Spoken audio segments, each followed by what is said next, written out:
ছড়ার নাম মায়ের স্নেহ, লিখেছেন সুনির্মল বসু। একদিন খুকুটিরে মাতা তার রাগী বলিলেন, মর তুই হতভাগী। হঠাৎ সেদিন খুকু পড়ে গেল জ্বরে, মা তাহার অনাহারে বসিয়া শিয়রে।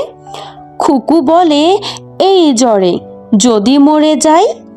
মা বলেন, ষাট ষাট বালাই বালাই। ছড়ার নাম বনৌষধি। ছোটখাটো অসুখে করো না কো ভয়, লতা পাতায় নানা রোগ হয় নিরাময়। তুলসীর সাথে মধু খেলে কাশি যাবে দমে, থানকুনি আর ভাদাল পাতায় পেটের রোগ কমে।